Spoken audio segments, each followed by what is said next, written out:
Mark సువార్త మొదటి అధ్యాయము 9వ వచనం నుంచి కొన్ని మాటలు చదువుకుందాము. మార్కు సువార్త మొదటి అధ్యాయము 9వ వచనం నుంచి కొన్ని మాటలు చదువుకుందాము. నేను చదువుతాను, నాతో పాటు బైబిల్ చూడండి. ఆ దినములలో యేసు గలిలయలోని నజరేతు నుండి వచ్చి యోర్దానులో యెహోవా చేత బాప్తిజం పొందెను. వెంటనే ఆయన నీళ్లలో నుండి ఒడ్డునకు వచ్చుచుండగా ఆకాశము చీల్చబడియు పరిశుద్ధాత్మ పావురం వలె అతని మీదకి దిగి వచ్చి చూచెదను. మరియు నీవు నా ప్రియ కుమారుడవు, నీ యందు నేను ఆనందించుచున్నానని ఒక శబ్దము ఆకాశము నుండి వచ్చాను. వెంటనే పరిశుద్ధాత్మ ఆయనను అరణ్యములోనికి తోసుకొని పోయాను. ఆయన సాతాను చేత శోధింపబడుచు అరణ్యములో 40 దినములు అడవి మృగములతో కూడా ఉండెను. మరియు దేవదూతలు ఆయనకు పరిచర్య చేయుచుండేది. కింద 14వ వచనం కూడా ఒకసారి చదువుదాం. యోహాను చెరపట్టబడిన తరువాత యేసు కాలము సంపూర్ణమైనది, దేవుని రాజ్యము సమీపించుచున్నది, మారు మనస్సు పొంది సువార్తను నమ్ముడని చెప్పుచు దేవుని సువార్త ప్రకటించుచు గలిలయకు వచ్చాను. ఆయన గలిలయ సముద్ర తీరమున వెలుచుండగా సీమోను సహోదరుడు ఆంద్రయ్యో సముద్రంలో వలవేట చూచాను. దేవునికి మహిమ కలుగునుగాక. హల్లెలూయా, హల్లెలూయా. ఈ మార్కు సువార్త మొదటి అధ్యాయము 9వ వచనం నుంచి కొన్ని మాటలు మనం చదువుకున్నాం. దీన్ని మనం వివరించుకుందాం. ఈ నా మాటలు జాగ్రత్తగా శ్రద్ధగా మీరు వినవలసిందిగా ప్రభు పేరట మీకు తెలియజేస్తా ఉన్నాను. దేవునికి మహిమ కలుగునుగా. హల్లెలూయా. యేసు ప్రభు వారు 2025 సంవత్సరాల క్రితము ఈ భూమి మీద మనుష్య కుమారుడిగా అవతరించాడని లేదా పుట్టాడని మరి గ్రంథము చెబుతా ఉంది. ఈ యొక్క యేసు ప్రభు వారు ఈ యొక్క భూమి మీద పుట్టి ఇప్పటికి 2025 సంవత్సరాలు అవుతా ఉంది. దేవునికి స్తోత్రం. 2025 సంవత్సరాల క్రితం యేసు ప్రభు వారు పుట్టారు. పుట్టారా లేదా? పుట్టారా లేదా? పుట్టిన దాన్ని బట్టే ఈ నెలంతా మనం ఏం చేసుకుంటున్నాం చెప్పండి? ఏం పండగ? పండగ అంటే పేరు ఉంటదిగా, క్రిస్మస్.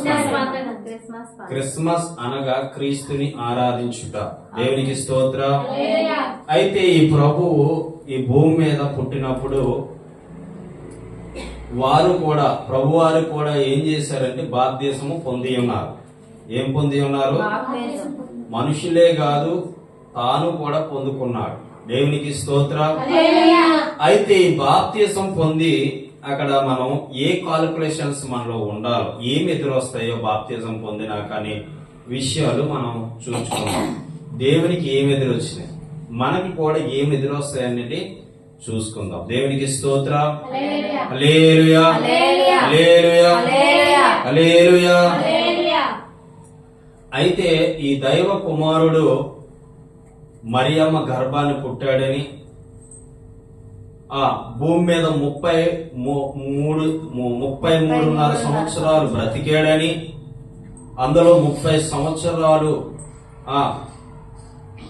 యథావిధిగా అనేక తండ్రి దగ్గర ఉంటూ యేసేపుతో ఉంటూ మరి వారేసినటువంటి అనేక ప్రాంతాలు అంటే అనేక క్వశ్చన్లకు కూడా ఆన్సర్ చెబుతూ మరి ఎంతగానో ఎదిగి 3.5 సంవత్సరములు పరిచర్య చేశాడు. దేవునికి స్తోత్రం. ఎన్ని సంవత్సరాలు చేశాడండి? 3.5 సంవత్సరాలే ప్రపంచాన్ని తలకిందులు చేశాడు యేసు ప్రభు. ఏం చేశాడు చెప్పండి? ప్రపంచాన్ని తలకిందులు చేశాడు. ఆయన సువార్త విని అనేకులు మార్పు చెందారు.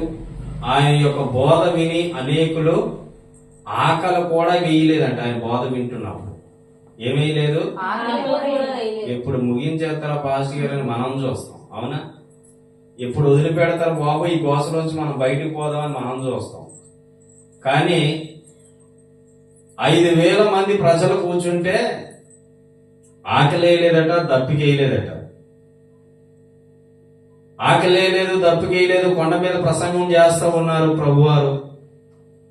ఈ ఆకలి దప్పికే లేనప్పుడు బాగా అప్పుడు ప్రభువే గ్రహించి వీళ్ళు మనుష్యులు. ఏమని గ్రహించాడు? మనుష్యులు కాబట్టి వీరికి ఆహారము సిద్ధపరచాలి. హల్లెలూయా.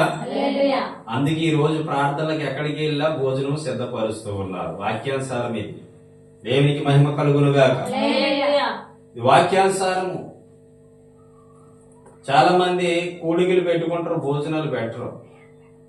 భోజనం ప్రాముఖ్యం కాదు కానీ వాక్యమే ప్రాముఖ్యత. కానీ మరి ప్రభువారు ఈ విధంగా ఆలోచించినప్పుడు, ఆయన గుణగణాలు మనం కలిగి ఉన్నప్పుడు మనం కూడా ఆలోచించాలి. హల్లెలూయా.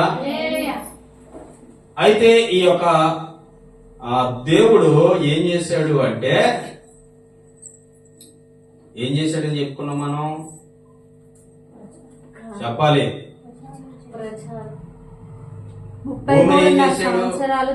తల్లకిందులు చేశాడు. దేవునికి స్తోత్రం.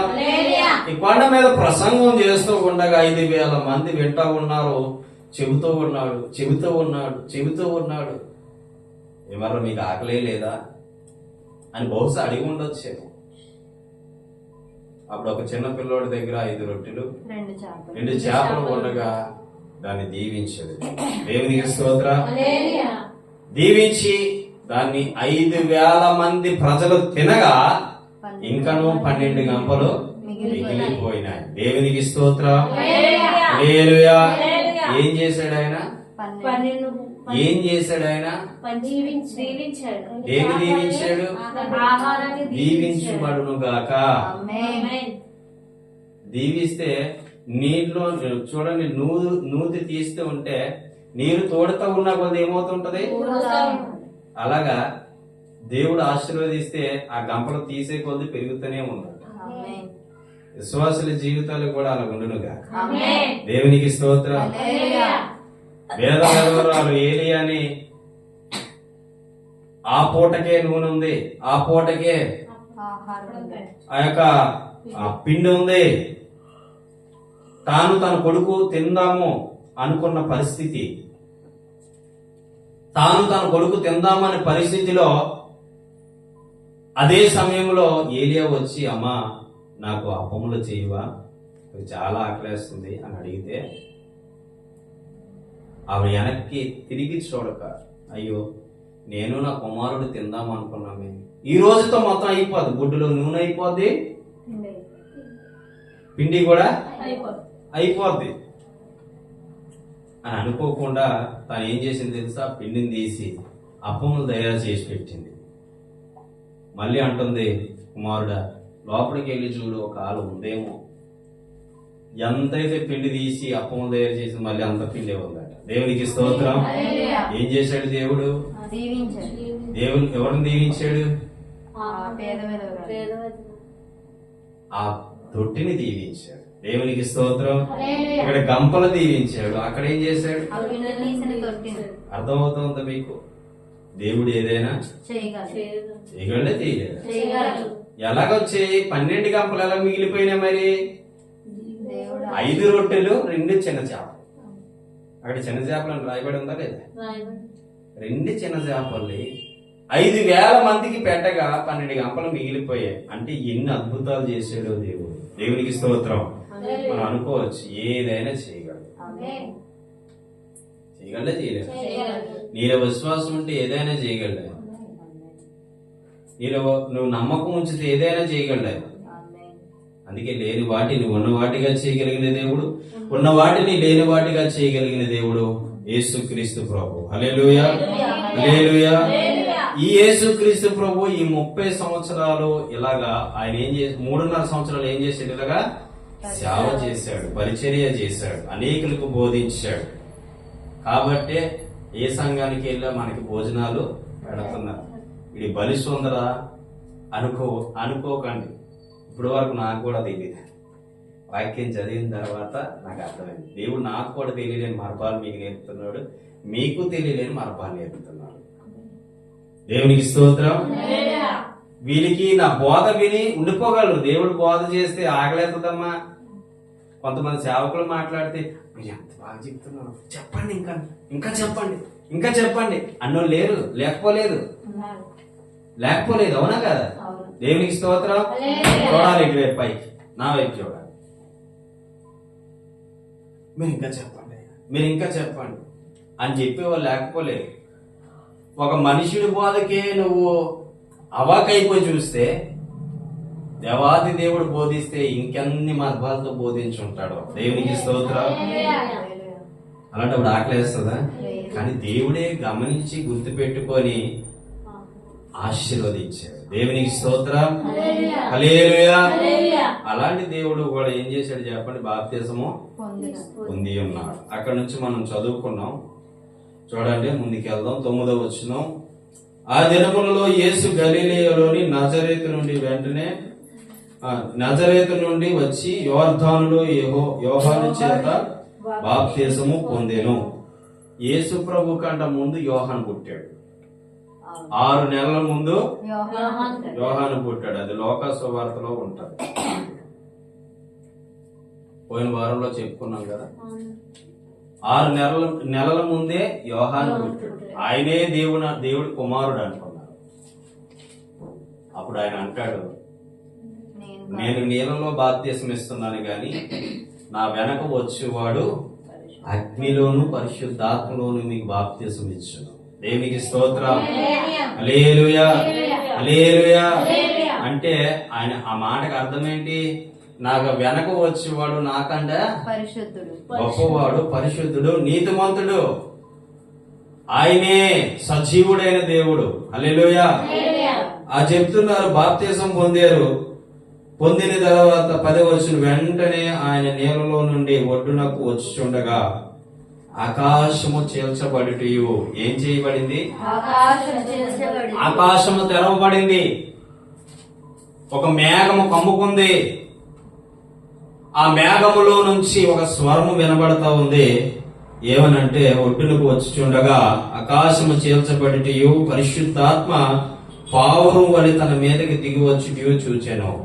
ఆకాశము తెరవబడిన వెంటనే ఆ మేఘములో నుంచి ఒక తెల్లని పావురము ఆ ప్రభు వారి భుజం మీద వచ్చి రాలింది. దేవునికి స్తోత్రం.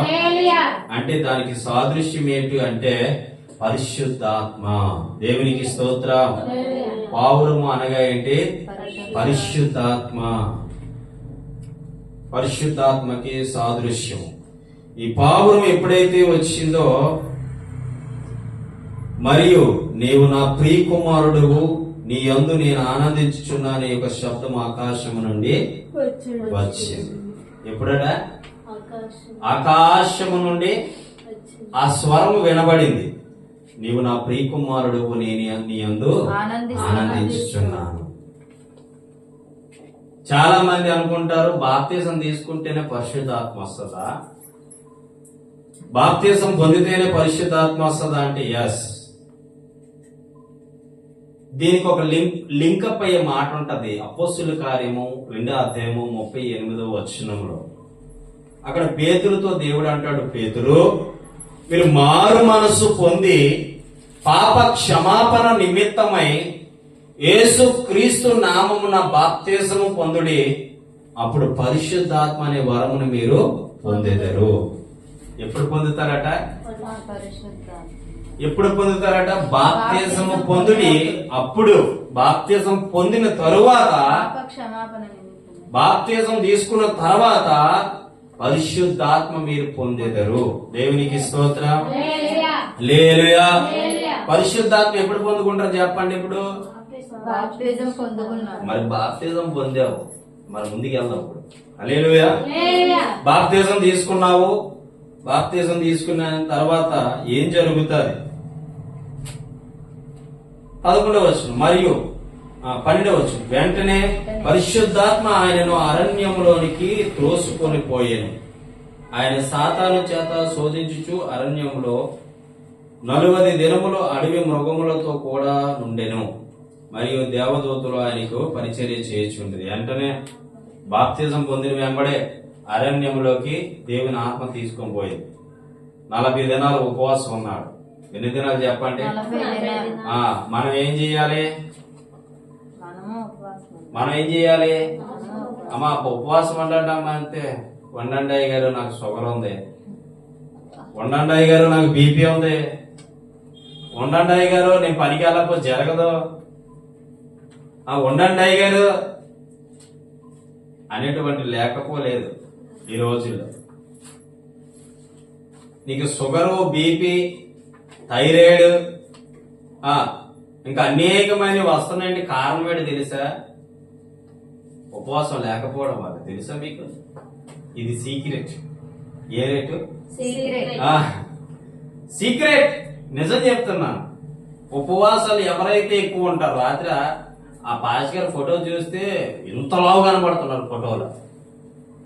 వస్తే నాకంటాసనం స్పీకర్ శ్రీ శైలం పేరు. శ్రీ శైలం అద్భుతమైన దర్శనం. అనుకున్నాను ఎక్కువ ఉపవాసాలు ఉంటాడు ఈయన. ఏం చేస్తాడు? ఎక్కువ ఉపవాసాలు ఉంటాడు. అందుకే సన్నగా తయారైపోయాడు. నడుము పెట్టినడుగులా ఉంటది ఆయన, అంత సన్నం. కానీ దేవుని చేత బహుబలంగా వాడబడుతున్న దైవజనుడు. దేవునికి స్తోత్రం. మనిషి ఎంత ఉన్నాడో కాదు కావాల్సింది, లోపల ఈయన ఉన్నాడా లేదా? దేవునికి స్తోత్రం.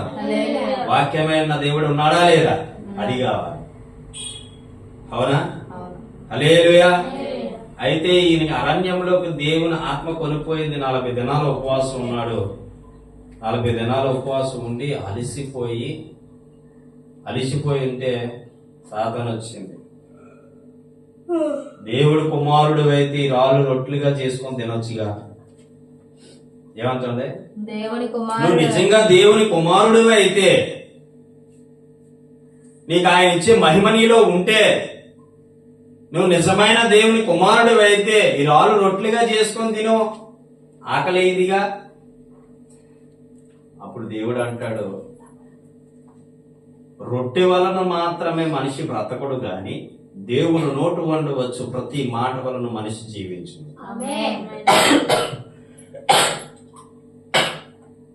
దేవుని మహిమ కలుగునుగా. అంటే రొట్టె వలన మాత్రమే బ్రతుకుతాడని నువ్వు అనుకుంటున్నావు, నా తండ్రి మాట వలన కూడా బ్రతకగలుగుతాడు. హల్లెలూయా. మొన్న ఒక ఆవిడ లైవ్ చూస్తూ ఉంటే ఒక ఆవిడ అంటుంది,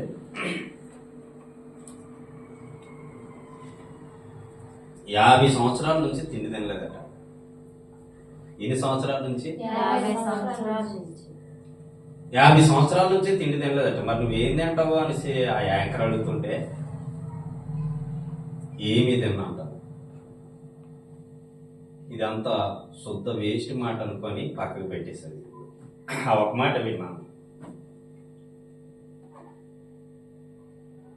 ఏంటి 40 రోజులు తినకుండా ఉండండి, మహా అయితే 50 దినాలు. దేవుడిచ్చిన శక్తి ఉంటే 100 రోజులు ఉపవాసాలు ఉండేవాళ్ళు ఉన్నారు, కానీ దేవుని కృప అంటే ఎన్ని రోజులైనా ఉండొచ్చు. అది మాత్రం పక్క వాస్తవం. హల్లెలూయా. ఈ 40 దినాలకే సాతానుగాడు వచ్చి నీరసం అయిపోయావో, బలహీనత అయిపోయావో. చూడండి, ఉపవాసం ఉన్నోడికి అలాగే చెప్తాడు. పక్క వచ్చి అంటాడు, నిర్మల అమ్మా నువ్వు ఎక్కువ రోజులు ఉండకమ్మ, ఇంకా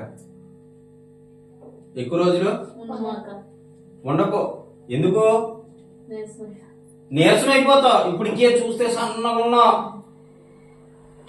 అనుభూతి పడిపోతా, ఇంకెక్కువ ఉండొద్దమ్మా అంటాడు పక్కకు వచ్చి. అంటే అప్పుడు నువ్వేమన్నా తెలుసా? సాతానా పో, దేవునికి స్తోత్రం.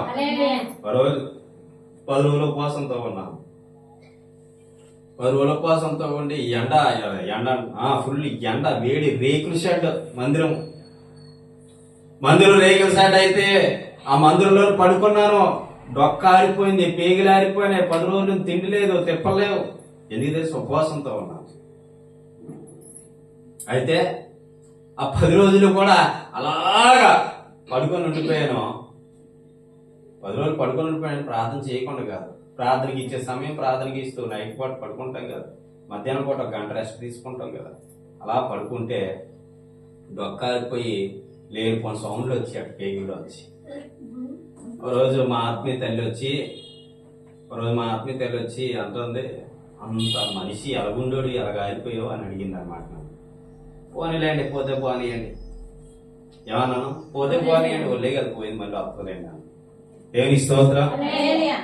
అలాగన్నా రెండో రోజు ఫుల్ విరోచనాలు వాంతులు కొట్టేసుకున్నాయి. విరోచనాలు వాంతులు, ఎందుకంటే పైనుంచి వేడి కొట్టేస్తుంది రేకుల సెట్ లోంచి. 24 గంటలు మందిరంలోనే ఉంటున్నాను, మందిరంలో ప్రార్థన చేసుకుంటున్నాను, మందిరంలోనే పడుకుంటున్నాను. కాబట్టి ఆ వేడి తగిలి విపరీతమైన ఎండలో, అప్పుడు ఆ వేడికి వాంతులు విరోచనాలు. ఇంకో 2 రోజులు ముగిస్తాను ఉపవాసం. ఎన్ని రోజుల్లో? 8 రోజులు పూర్తి అయిపోయినాయి. 9వ రోజు ఇలా వచ్చింది వాంతులు విరోచనాలు. నిలబడలేకపోతే మీరు నమ్ముతారు నమ్మరా, పాస్టర్ గారు నన్ను చేతుల మీద ఎత్తి తీసుకెళ్లి కుర్చీలో కూర్చోబెట్టాడు. ఒకసారి పాస్టర్ వచ్చి అంటది, బాబు నువ్వు చచ్చిపోయేలా ఉన్నా నాయన, నీకు నమస్కారం నాయన, నువ్వు ఉపవాసం ముగించినైనా అన్నారు ఒకరోజు. అంటే లేదండి, నా పంత నేను వదిలిపెట్టను, నా కార్యం జరగాలి, అది కావాలి నాకు అని నేనంటే ఆవిడంటది, బాబు కొత్తగా కట్టుకున్న మందిరం, నువ్వు ఎలా చేస్తే ఎలా బాబు? నిజం చెప్తానండి, ఆస్కింగ్ కాదు, బతిమలాడిందండి. ముగించి ఆవిడే కాదు, చాలా మంది చెప్పారు ఈరోజు నన్ను అయిపోతున్నాయి, వాంతులు అయిపోతున్నాయి, మొండిగా ఉండకూడదు, సొండిగా చేయకూడదు అనేసి అన్నారు. దేవుడు ఉండమన్నాడు, ఉన్నాను. ఇక్కడ సాతానుగాడు దేవుడిని ఏం చేశాడు? శోధిస్తున్నాడా లేదా? నన్ను అలాగే శోధిస్తే 10 రోజులు అయిపోయిన తర్వాత అద్భుతమైన కార్యం చూశాను. దేవునికి మహిమ కలుగును. హల్లెలూయా. అంటే నువ్వు ఉపవాసం ఉన్నప్పుడు చెప్తాడు, వద్దులే నిర్మల, ఎందుకు ఉపవాసం ఉన్నాడు, నీరసం అయిపోతావు. ఇప్పటికే చూస్తే సన్నగా ఉన్నావు. ఎలా ఉన్నావు? సన్నగా ఉన్నావు. వద్దు, నీకు ఇలా తల తిరుగుతుంది, నువ్వు పని చేయలేవు, నువ్వు పని చేయకపోతే జీతం రాదు, జీతం లేకపోతే తిండి ఉండదు, తిండి లేకపోతే ఇంట్లో ఏముండదు, ఇంట్లో ఏమి లేకపోతే నీ మీదే నిందలు. ఆ చర్చికి వెళ్తున్నా గాని దేవుడు ఏం చేసాడు అంటారు. ఎందుకు నిర్మల ఆ బాధ నీకు అన్నట్టు నీ కుటుంబంతో కూడా అనిపిస్తాడు. ఇన్ని మార్గాలు, ఎన్ని మలుపులు తిప్పుతాడంటే వాడు, వినాలి జాగ్రత్తగా. ఎన్ని మలుపులు తిప్పుతాడో తెలుసా? నీ జీతం రాకపోతే తిండి ఉండదు, తిండి లేకపోతే రేషన్ ఉండదు, రేషన్ లేకపోతే ఏం వండుకోలేవు, వండుకోవడానికి కానీ కనీసం ఏం కాయగూరలకైనా అమౌంట్ ఉండాలిగా, డబ్బులు ఉండాలిగా, అది కూడా ఉండదు. నేను చెప్పాను ముందే, నువ్వు ఉండొద్దని చెప్పాను, నమ్మేవా? నా మాట విన్నావా? నేను ఎంత మంచిగా చెప్పాను నీకు, బ్రతిలాడి చెప్తున్నాను కదా, ఎందుకు బ్రతిలాడు? హల్లెలూయా. ఆడు ఇలా బ్రతిలాడుతుంది నిజం. ఒక మనిషిని అడ్డతోవలు దొక్కించడానికి ఇలా బ్రతిలాడుతుంది. నేను ఎక్కడికి వెళ్ళమన్నాను? ఆ మార్గంలో వెళ్ళమన్నాను కదా, నువ్వు ఈ మార్గంలో ఎందుకు వచ్చినావు? ఆడు అడ్డతోవలు దొక్కించడం వాడి పని. నీ మంచి మనసుని చెడు చేయడం వాడి పని. వాడు అలా చేస్తా ఉంటాడు. హల్లెలూయా. అయితే ఈ ప్రభు ఏమన్నాడు? ఈ రాళ్ళు రొట్టెలుగా చేసుకొని తిను అంటే, ప్రభు సాతానా పోయిక్కడి నుంచి. దేవుడి నోటాన్ని వచ్చి ప్రతి మాట వల్ల మనుష్యుడు బ్రతుకుతాడు, రొట్టె వల్ల మాత్రమే కాదు. అంటే పోయినోడు అనుకున్నాడా? ఊరుకోకుండా కొండ చివరి దగ్గరికి వెళ్ళి ఈ యొక్క కొండ మీద కిందకి దూకో అంటున్నాడు రెండోసారి. మళ్ళా కొండ మీద నుంచి కిందకి ఎవరిని? నువ్వు సావు, ఎందుకు ఆయనకి బతుకు సావు. ఇలాంటి సలహాలు ఇస్తాడు. ఏం సలహా ఇస్తాడు? సావు, చచ్చిపో. నీ వల్ల ఎవరికి ఉపయోగం? దేశానికి, నీ భర్తకు గాని, నీ కుటుంబానికి గాని, నీ పిల్లలకు గాని, నీ ఇరుగు పొరుగు గాని, నీ ఇంట్లో వారికి గాని, అందరికీ నువ్వు బరువైపోయావు. చావు. ఏసైని కూడా ఏమంటున్నాడు? కింద దూకే. నేను దేవదూతను పట్టుకుంటే నేను చూస్తాను. మరి నువ్వు దేవుడి కుమారుడిగా, నిన్ను దేవదూతను పట్టుకుంటే ఏమో నేను చూస్తాను, దూకు అంటాడు. ఆడు చూస్తాడట, దూకమంటున్నాడు దేవుణ్ణి. నీ దేవుడైన ప్రభుని శోధింపవలదని నీకు తెలీదా? అని చెప్పి రెండోసారి కూడా గద్దించాడు దేవుడు. దేవునికి స్తోత్రం. హల్లెలూయా. సాతానుగాడు ఇచ్చినటువంటి సలహాలు ఎలాగొంటే మీకు చెప్తున్నాను. 10th క్లాస్ చదివినోడికి అంటాడు, ఒరే బిడ్డ ఎట్రా ఎలా రా అంటాడు. ఈడెళ్ళి చెవి పెడతాడు ఎవరి దగ్గర సాతాను దగ్గర. అడు అంటాడు, ఎందుకురా నువ్వు ఎంత బాగా చదివావు, ఇంత చక్కగా చదివావు, ఇంత యథార్థంగా చదివావు, ఏ ఫలితం ఉందరా నీకు? మంచి మార్కులు రాలే, మంచి మార్కులు తెచ్చుకోలే. ఇదిగో మీ ఇంటి పక్క నుంచి వెళ్ళి లెఫ్ట్ తిరిగి రైట్ తీసుకుంటే రైల్వే స్టేషన్ ఉంది. రైల్వే స్టేషన్ నుంచి కాస్త ముందుకు వెళ్ళిపోయి ఒక బట్ట మీద పడుకుంటే రైలు వస్తుంది, తొక్కేస్తుంది, శుభ్రంగా చచ్చిపో. తెలుసా మీకు? వీడు ఆపరేటింగ్ ఇలా ఉంటుంది. ఏమంటాడా? లేదు అది నీకు భయం అనిపించింది అనుకో, తిన్నగా వెళ్ళు, లెఫ్ట్ తీసుకో, మళ్ళీ ముందుకు రా, ముందుకు వచ్చి ఆ రోడ్డు మీద నిలబడు, బస్సుకి ఎదురుగా మోకెళ్ళి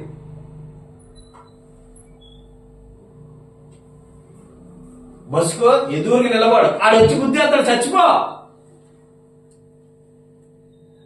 నిజం చెప్తానండి. నీ భర్త కొట్టాడు కాదు, నీ భర్త కొట్టాడు, ఈ జీవితం వద్దు, నీ వల్ల ఎవ్వడికి అస్సలు ఎవ్వడు కూడా నేను పట్టించుకోడు, నీ జీవితం అయిపోయింది, ముగించే, చచ్చిపో. నీ కుటుంబంలో అవమానాలు కాదు, నిందలు కాదు, బాధలు కాదు, సమస్యలు కాదు, ఎన్నారని భరిస్తావు చెప్పు, ముసలైపోయిందా భరిస్తావా? నా మాటిని చచ్చిపో. అడు ఉచితమైన సలహాలు ఇలా ఉంటాయి. అడు ఉచితమైన సలహాలు ఇలా ఉంటాయి. నీకు ఒకవేళ బస్సు కుద్దడమే నీకు పెద్ద ప్రాబ్లం అయితే అది చెప్పి ఊరికి కూడా తెచ్చుకోవచ్చు. ఏమని? ఊరికి కూడా తెచ్చుకోవచ్చు, ఏం కాదు. రైతులు చేస్తాండ్రు చూసావా, రైతులు పొలాలు చేస్తాండ్రా, అక్కడ కాస్త ఉంటది పురుగులు మందులు, అది తాగి చచ్చిపో. ఇలాంటి పనికి మాలి సలహాలు ఇచ్చేవాడే సాతాను, గుర్తుపెట్టుకో. వాడు నిన్ను ఆపరేట్ చేస్తున్నాడు, గుర్తుపెట్టుకో. అవన్నీ మనసులో పెట్టి పెట్టి పెట్టి పెట్టి నీ జీవితం తారుమారు చేసేసి, ఇబ్బంది పెట్టేసి, నాశనం చేసేయడం వరకు మాత్రం వాడు చూస్తాడు. ఆ నాశనం చేస్తూనే ఉంటాడు. నువ్వు దాన్ని గ్రహించాలి. ఏం చేయాలి? ప్రభువు మాలే నువ్వు గ్రహించాలి. దేవుని బిడ్డన, దేవుని నమ్ముకున్నానంటే సరిపోదు, దేవుని తెలుసుకున్నానంటే సరిపోదు. ఆయన జ్ఞానం ప్రకారంగా ఆలోచించాలి. నిన్ను ఎవరు ఆపరేట్ చేస్తున్నారు? హల్లెలూయా. అప్పుడు మూడోసారి వచ్చాడు దేవుడి దగ్గరికి. ఏమని? సర్పం ద్వారా వచ్చాడు. సర్పం ద్వారా వచ్చాడు. ఈ లోక రాజ్యాలన్నీ నీకు ఇచ్చేస్తాను, నా కాలు ముక్కు అనుకున్నాడు. ఎన్నోసారి? మూడోసారి. ఈ లోక రాజ్యాలన్నీ నీకు ఇచ్చేస్తాను, నా కాలుకు మొక్కు. దీనికి కూడా సందర్భం ఉందండి. ఇదిగా నీకు డబ్బు కావాలా, ధనం కావాలా, ఆస్తి కావాలా, అంతస్తు కావాలా, నేను ఇస్తా. కానీ దేవుని నమ్ముకోకూడదు. ఈయన్నే తెలుసుకోవద్దు నువ్వు, వద్దు. ఈయన తెలుసుకున్నావు అనుకో, నాకు నీకు సంబంధం లేదు. ఈయనకి నువ్వు దూరం అయిపో. ఎవరికి? ఈయనకి నువ్వు దూరం అయిపో. నీ జీవితం హ్యాపీగా ఉంటది, నీ జీవితం సుఖంగా ఉంటది. నీకు ఏది కావాలంటే అది ఇస్తాను, నీకు ఏది కావాలంటే అది నేను తీసుకొస్తాను, నీకు చాలా బాగుంటది అని చెప్తానే ఉంటాడు. ఏం చేస్తా ఉంటాడు? వినాలి. ఏం చేస్తాడు? ఆపరేట్ చేస్తాడు. ఈ లోకంలో డబ్బు కావాలా, నన్ను అడుగు, నేను నీకు తండ్రిలాగా అంటాడు. ఏమంటాడా? నేను నీకు తండ్రిని. లోకస్తుల తండ్రి వాడు మనోడే, మన దగ్గర బాగా దగ్గర కదా. వినాలి. అడంటాడు, ఈ లోకరాజ్య మహిమలన్నీ నీకు చూపిస్తా, నువ్వు చూడలేని ప్రదేశాలు నీకు చూపిస్తా, నువ్వు ఎక్కలేని కొండ శిఖరాలు నేను ఎక్కిస్తా, నువ్వు ఊహించలేని బంగారం నీకు ఇస్తా, నువ్వు ఊహించలేని డబ్బు నువ్వు చూస్తావు, నువ్వు ఊహించలేని కారులో నువ్వు తిరుగుతావు, ఇవన్నీ చేస్తావు. కానీ ఇగో ఇది మాత్రం అస్సలు పట్టుకోవద్దు. ఎప్పుడు ఏ పొరపాటు చేయదు. దూషించాలి, నిందించువాలి, ఇబ్బందులు పెట్టుకోవాలి. సువార్త కొట్టు, చిత్తకొట్టే. సువార్త చెప్తే వాడు నాశనం చేయి, సువార్త ఎవడని చెప్తే వాడిని పాడు చేయి, సువార్త ఎవడని చెప్తే వాడిని ఇబ్బందులు పెట్టు, ఇలా చెప్తూ ఉంటాడు వాడు. ఇలాగా చెప్తా ఉంటాడు. అప్పుడు నీకు ఏది కావాలో నేను ఇస్తాను. ప్రభు అనలేదా, ఈ లోక రాజ్య మహిమలన్నీ నీకు ఇస్తాను, నా కాలు మొక్కు. ఎక్కువగా ఇంకో మాట మాట్లాడితే అక్కడ భస్మం అయిపోనండి. ఆ రోజు భస్మం అయిపోయింది నిజంగా. చూశాడు సాతానా పో అని అసలంగానే పోయాడు. హల్లెలూయా, హల్లెలూయా, హల్లెలూయా. ఆయనకి ఎవరు పరిచర్య చేస్తున్నారో తెలుసా? దేవుని దూతలు.